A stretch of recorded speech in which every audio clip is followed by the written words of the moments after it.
El prólogo de Orid, 6 de marzo. Los santos mártires de Amorio. Estos fueron todos los generales del emperador bizantino Teófilo. Cuando el emperador Teófilo perdió la batalla contra los sarracenos en los alrededores de la ciudad de Amorio, los sarracenos tomaron la ciudad y capturaron a muchos de los cristianos, entre los que estaban estos generales. Del resto de los cristianos, a unos los mataron y a otros los vendieron en cautiverio. A los generales los encarcelaron y estuvieron cautivos por 7 años. Los líderes musulmanes se acercaron muchas veces para urgirles a recibir la fe de Mahoma, pero los generales no quisieron ni siquiera oírlos. Cuando los sarracenos le dijeron a los generales que Mahoma era el verdadero profeta y no Cristo, estos les preguntaron, entre comillas, si 2 hombres se debaten por un campo y uno dice, el campo es mío, y el otro dice, no es tuyo, sino mío. Pero si uno tiene muchos testigos de que el campo es suyo, y otro no tiene ningún testigo además de sí mismo, ¿qué diríais vosotros? ¿De quién sería el campo entonces? Respondieron los sarracenos, entre comillas, de verdad, el campo es de aquel que tiene muchos testigos. Correctamente juzgasteis, respondieron los generales, entre comillas, así es con Cristo y Mahoma. Cristo tiene muchos testigos, los antiguos profetas, a quienes también vosotros reconocéis, y a todos desde Moisés hasta Juan el precursor dan testimonio de él, mientras que Mahoma solo testimonia de sí que él es el profeta, y no tiene ningún testigo. Se avergonzaron los sarracenos, pero intentaron defender su fe así, entre comillas, que nuestra fe es mejor que la cristiana, es evidente por lo siguiente, que Dios dio a nosotros la victoria sobre vosotros y nos dio las mejores tierras en el mundo y un imperio mucho más grande que el cristiano. Pero los generales respondieron, entre comillas, si fuera así, entonces la idolatría egipcia, babilónica, griega y romana, así como la idolatría al fuego de los persas, también serían confesiones verdaderas, porque en un tiempo cada uno de estos pueblos venció a los otros y gobernaba sobre ellos. Es evidente que vuestra victoria, fuerza y riqueza no demuestran la verdad de vuestra fe, y nosotros sabemos que Dios a veces cede la victoria a los cristianos y a veces los deja bajo torturas y sufrimientos para corregirlos y llevarlos al arrepentimiento y la purificación de sus pecados. Después de 7 años fueron decapitados en el 845. Los cuerpos de ellos fueron echados al río Éufrates, pero flotaron hacia otra costa, donde los cristianos los recogieron y enterraron dignamente. Bienaventurado Job. Nació en Moscú en el 1635. El canto eclesiástico y el servicio litúrgico lo atrajeron a la iglesia. Llegó a ser padre espiritual del emperador Pedro el Grande, pero por una calumnia se alejó al monasterio de Solovets, donde vivió una estricta vida ascética. Entró en paz en el Señor en el 1720 a los 85 años de edad. Antes de su muerte gritó, entre comillas, bendito sea el Dios de nuestros padres, y porque así lo es, no tengo miedo, sino que con alegría parto del mundo. Santos mártires Conón el Padre y Conón el Hijo. El padre era ya anciano, y su hijo era joven de unos 17 años. En el tiempo de Diocleciano fueron aserrados por la mitad por la fe en Cristo, y fueron glorificados en la iglesia, en la tierra y en el cielo. Sufrieron dignamente en el 275. Reflexión. Mientras estés en la tierra, considérate como huésped en la casa del anfitrión Jesucristo.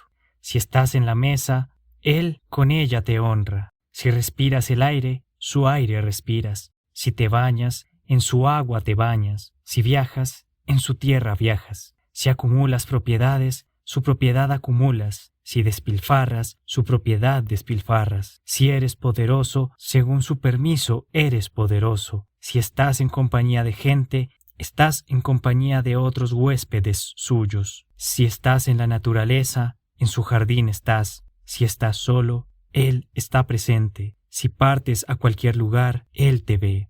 Si haces cualquier cosa, Él siempre recuerda. Él es el más atento dueño, en cuya casa tú eres huésped. Sé tú atento hacia Él. En la casa del buen anfitrión hay que ser buen huésped. Estas son todas las simples palabras, pero ellas te dicen una gran verdad. Todos los santos conocían esta verdad y dirigieron sus vidas según ella. Por eso, el inmortal anfitrión los recompensó con la vida eterna en el cielo y la gloria en la tierra. Contemplación. Contemplar al sacramento de la comunión como el remedio vivificante del alma y del cuerpo. Primero, como el remedio que cura y limpia el alma de las enfermedades causadas por el pecado y la vivifica. Segundo, como el remedio que cura y limpia el cuerpo de la lujuria y el vicio y lo vivifica. Tercero, como el remedio que, vivificando al hombre, lo hace miembro sano del inmortal cuerpo de Jesucristo. Pero si hasta el final permanece en la podredumbre, será cortado y echado. Sermón sobre el heredero y el esclavo. Mientras el heredero es niño, en nada difiere del esclavo, aunque es señor de todo. Gálatas, capítulo 4, versículo 1. Mientras el heredero que está en la cuna, ¿en qué es mayor que el hijo de un esclavo? Ni su cuerpo es mejor, ni su pensamiento es elevado, ni sus deseos son más limpios. Cual es el hijo del emperador, tal es el hijo del esclavo, y tal es el hijo del mendigo también. Y por algunos años el hijo del emperador tampoco se distingue del hijo del esclavo. Cuando, pues, el hijo del emperador crece y en plena conciencia de su dignidad recibe la autoridad sobre el reino, y cuando el hijo del esclavo crece y en plena conciencia toma el yugo de la esclavitud, entonces se ve la enorme diferencia. Entonces se anuncia claramente que el heredero y el esclavo no son iguales, porque el esclavo tiene que servir y el emperador tiene que reinar. Así sucede con el cristiano y con el no cristiano. Es lo que quiere decir el apóstol. El no cristiano sirve a la naturaleza, el cristiano reina sobre la naturaleza. El periodo no cristiano de la historia del hombre muestra cómo el hombre era esclavo de los elementos de la naturaleza, esclavo del cuerpo, esclavo de los ídolos y de la creación. Y el periodo cristiano de la historia del hombre muestra cómo el hombre es el señor y el gobernante, el noble de género real y el heredero de todo. Incluso aquellos que conocían al verdadero Dios, como los israelitas, no eran ante Dios como los niños y herederos de su padre, sino como esclavos criados hacia el Señor y juez. Pero cuando vino el cumplimiento de los tiempos, Dios envió a su Hijo. Gálatas, capítulo 4, versículo 4.